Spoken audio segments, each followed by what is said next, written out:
ከሚዲያው ባሻገር የሚሰራው መሬት ላይ የሚሰራው በተለያየ መንገድ የሚሰራው ነገር አስገራሚም ስለሆነ ነውና አፋብን በዚህ ረገድ አንተም እንዳልከው ሰሞኑ ጊዜ የላቸውም ረፍት የላቸውም እንደውም አንዳንዴ ለሚዲያ መረጃ ቃለ መጠይቅ እንዲሰጡን ማድረግ እየተቻለ አይደለም ያለው ስቴይስ እንደውም እንደምትመለከተው ማለት ነው እነዚህ ነገሮች በራሳቸው የሚነግሩ ነገር እንዳለ ያላሰለሰ ከፍተኛ ጥረት እንደሚደረግ በየዘርፉ ትመለከታለህ ለማለት ነው እኔው ያን ሙት ቀጥል ምንድነው ያለው ከአፋብን ጋር የተያዘ አዳዲስ ነገሮች ምን አሉ ዛሬስ ምንድነው የሰማነው መረጃ የሚለውን ነገር እናድርስ መልካም እንግዲህ የፋኖ አሁንም በተለያዩ ግንባሮች ከአገዛዙ ኃይል ጋር በሚያደርገው ውጊያ ውጤት ያገኝባቸውን መረጃዎች አጋርቶናል በተለያዩ አካባቢዎች ላይ በተለይ ከአገዛዙ እየወጡ ወደ ፋኖ የሚቀላቀሉ ያገዛዙ ኃይሎችን በጣም በየጊዜው በየቀኑ እንግዲህ ሁሌም እንደምንለው ቀጥለዋል እንግዲህ ቁጥራቸው ምን ያህል ሲግኒፊካንት ነው ወደፊት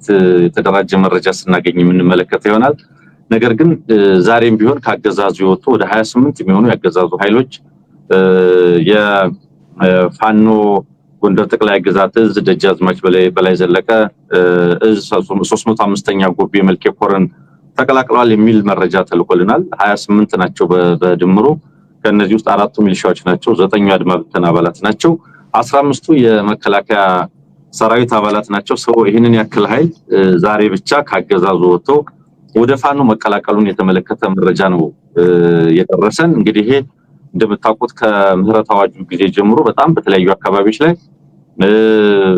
የሳቢ ምክንያቶችና ገፊ ምክንያቶች ብለን በተለያየ ጊዜ ሁኔታውን ለማስረዳት ጥረት ስናደርግ እንደነበረም ታውቃላችሁና ከነዚህ ሁሉ በመነሳት እንግዲህ በርካቶች ወደ ፋኖ መቀላቀላቸውን ቀጥለዋል ይሄ ያገዛዙ ኃይል ያለበት ሁኔታ ቆመናው ኮዙ የትግሉ ሁኔታ አጠቃላይ ብዙ ጫና ውስጥ ያለ ኃይል እንደሆነ ይታወቃል ስለዚህ ያገዛዝ ወንበር ጠባቂ ሆኖ የመቀጠል ፍላጎት እንደሌለ በየጊዜው ወደ ፋኖ የሚቀላቀሉ አካላትን ስናይ መረዳት እንችላለን ለማለት ነው በሌላ ረገድ በተለይ በውጊያዎችም ነበሩ ምናልባት ከዚሁ ጋር ተያይዞ ሌላ የመክዳት መረጃ ወይም ወደ ፋኖ መቀላቀልን የተመለከተ መረጃ የደረሰን 6 ያገዛዙ ሰራዊት አባላት እንደዚሁ የአፋብን ሸዋ ጠቅላይ ግዛት አሳምነው እዝን መቀላቀላቸውን የተመለከተ ነው 28ቱ የጎንደር ቀጠና ላይ ማለት ነው የደጃዝማች በላይ ዘለቀ እዝን ተቀላቅለዋል በደቡብ አማራ ቀጠና የአፋብን ሸዋ ጠቅላይ ግዛት እዝ አሳምነው እዝን ደግሞ እንደዚሁ 6 ያገዛዙ ኃይሎች በሁለት ቀናት ውስጥ ብቻ መቀላቀላቸውን የተመለከተ መረጃ ተልኮልናል ከነዚህ ውስጥ 4ቱ የመከላከያ ሰራዊት አባላት ናቸው የአፄ አምደ ጽዮን ኮርን አፄ ዳዊት ክፍለ ጦርን ከነሙሉ ትጥቃቸው ተቀላቅለዋል የሚል መረጃ ነው የላኩልን በተለይ በተመሳሳይ ከዚህ ላይ ከብልጽግናው 104ኛ ልዩ ዘመቻ አየር ወለድ ኮማንዶ ክፍለ ጦር አንድ የሰራዊቱ አባል እንደዚሁ የመሐመድ ቢሆነኝ ኮር አስቴማ ጉማ ተራራ ክፍለ ጦርን ተቀላቅሏል የሚል ነው ከ101ኛ ያገዛዙ አየር ወለድ ክፍለ ጦር አንድ አባል ከ105ኛ ክፍለ ጦር አንድ አባል ከ15ኛ ክፍለ ጦር ሁለት መከላከያ ሰራዊት አባላት ናቸው አሁንም ፋኖን የተቀላቀሉት ማለት ነው ስለዚህ በየቀኑ በየጊዜው ካገዛዙ ይወጣ ፋኖን የሚቀላቀለው ኃይል በዚህ ልክ የጨመረ መምጣቱን ለመረዳት እንችላለን በሌላ ረገድ የአማራ ፋኖ ብሔራዊ ንቅናቄ ወሎ ቤት አማራ ሚሊሊክዝ 106ኛ ኮር 34ኛ ክፍለ ጦር ውጊያ ማድረጉን ገልጾልናል ለተከታታይ ሁለት ቀናት የተደረገ ውጊያ መሆኑን የሚያሳይ መረጃ ነው የተላከልን በተለይ የጋዞ ወረዳዋና ከተማ የሆነችውን ስታይሽ ከተማን ግማሽ አካሏን እንዲሁም ግማሽ ከተማውን ክፍል ማለት ነው ፖሊስ ጣቢያን ጨምሮ በፋኖች ቁጥጥር ስር መዋሉን በተለይ ደግሞ በርከት ያለ ያገዛዙ ኃይል ተመቶ ስታይሽ ሆስፒታል በቁስለኞች ተሞልቷል የሚል መረጃ ነው ያጋሩልን በሌላ ረገድ እንግዲህ ዛው ከፋኖሎች ጋር በተያያዘ ደብረ ወርቅ ከተማ አገዛዙ የራሱን የሚሊሻ አመራሮች መረሸኑን የተመለከተ መረጃ ልከውልናል 3 የሚሊሻ አባላት ናቸው አንደኛው እንደውም የሚሊሻ ኃላፊ ነው ሌላኛው መረጃና ደህንነት ኃላፊ ነው ሌላኛው እንደዚሁ አባል የሆነ በስርዓቱ በአደባባይ መሃል ከተማ ላይ ነው የሚለው ደብረ ወርቅ ላይ እርምጃ እንዲወሰድባቸው ተደርጓል ግን በአጠቃላይ እዛ አካባቢ ከ10 በላይ ሚሊሻዎች በስር ላይ መሆናቸውን ከምዕራብ አማራ እዝ 74ኛ ክፍለ ጦር መረጃዎች ደርሰውናል ለማለት ነው ወንድም አለም እንግዲህ ሌሎች ከፋኖ ውጭ ያሉ የዜና ገጽታ ያላቸው ወይም አንድምታ ልንመለከትባቸው የምንችላቸው መረጃዎች አሉ ከሲንቄ ባንክ ጋር የተያዘ የሰራተኛ ማህበራት አመራሮች መታሰራቸውን የተመለከተ መረጃ አለ። ቅድም ስጠቅሰው የነበረው እንደዚሁ የጋዜጠኛውን አፈና ተመልክቶ ዘኢኮኖሚስት የገለጸው መረጃ አለ። እነዚህና መሰል ጉዳዮች ከሞላ ጎደል በመረጃነት ዛሬ ከተጋራናቸው መካከል ናቸው።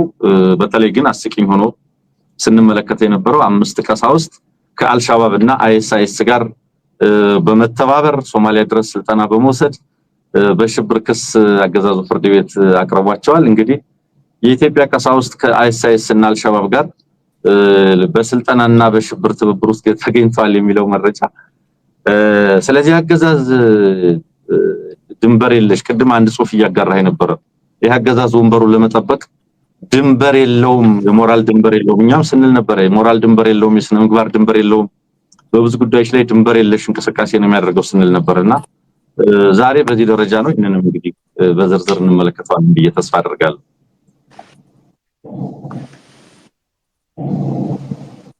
ጨርሻለሁ ወንድም ማለት አንሙት የዚህ የመሰረት ሚዲያ አጋራው ላይ ከዚህ ሙሉ ዘገባውን እንግዲህ ተመልክቻለሁ። እኔም ከትናንት ወዲያ እንግዲህ ጀምሮ ነው እንደዚህ አይነት መረጃዎች ሲወጡ የነበረው።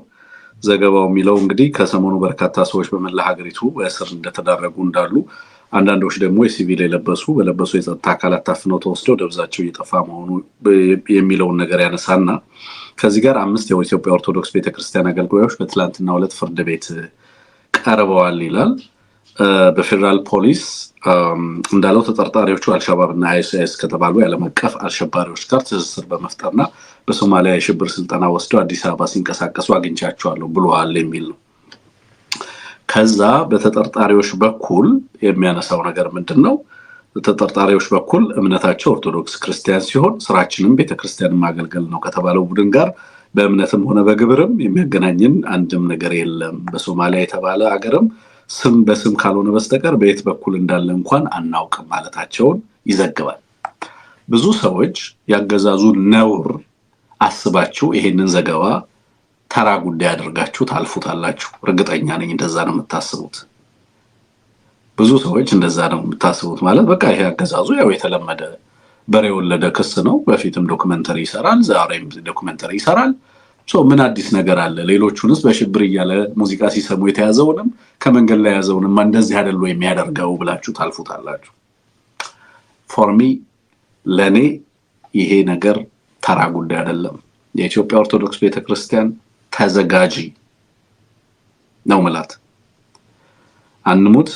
የክርስቲያን ፐርሰኪዩሽን በኢትዮጵያ ውስጥ በይፋ መጀመሩን አገዛዙ ያበሰረበት ለኔ ሂስቶሪክ እና ታሪካዊ እንትን ነው፣ ክስ ነው። አገዛዙ ክርስቲያንን በሽብር እየወነጀለ ማሰር የጀመረበት ዘመን ውስጥ መገባተው በይፋ የተረጋገጠበት ጊዜ ነው ለኔ። እኔ ጀስት እንደ ተራ እንደ ራንደም ኢንሲደንት አገዛዙ ሌሎችን ለማስፈራራት እንደሚፈጥረው ነገር አይደለም የምወስደው። በጣም ይሄ በርካታ አካላት ከጀርባው ያሉት ሀገራትም ጭምር ከጀርባ ያሉበት ጉዳይ እንደሚሆን አድርጌ ነው የምረዳው። ሶማሊያን የሚያውቁ ክርስቲያኖችን አይሲስና አልሸባብ ጋር በምግባርም ሆነ በምንም ነገር ሊገናኙ የማይችሉ ክርስቲያኖችን ለምን በዚህ ክስ ውስጥ ማስገባት ተፈለገ? አገዛዙ እንደው ሞኝ ስለሆነ ጅል ስለሆነ ለማስመሰል ነው ብላችሁ አቅለላችሁ የምታልፉት ሰዎች ካላችሁ ተሳስታችኋል። ለኔ መጪው ዘመን እጅግ አደገኛ የሆነ በተለይ ለኢትዮጵያ ኦርቶዶክስ ቤተክርስቲያን ከባድ ዘመን እየመጣ እንዳለ ማሳያ ነው ለኔ። ተዘጋጁ። የኢትዮጵያ ኦርቶዶክስ ቤተክርስቲያን አባላት ምዕመናን ተዘጋጁ።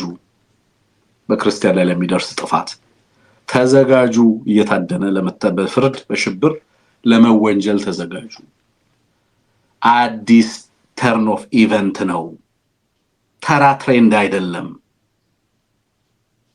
እኔ የሆኑ አባቶችን ለማሸማቀቅ እንደተደረገ የማይረባ እስር ሚስፕሌስ የተደረገ ክስ አድርጌ አልወስደውም። አንድምታውና ትርጉሙ ተራ አይደለም። ከጀርባ ሌሎች ሀገራትና ሌሎች ፍላጎቶች ይታዩኛል። ጠፍቷቸው አይደለም። አይሲስና ክርስቲያኖች ግንኙነት እንደሌላቸው ጠፍቷቸው አይደለም።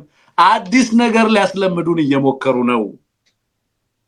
አዲስ ነገር በዓለም የሽብር ዲክሽነሪ ውስጥ ለመጨመር እየሞከሩ ነው።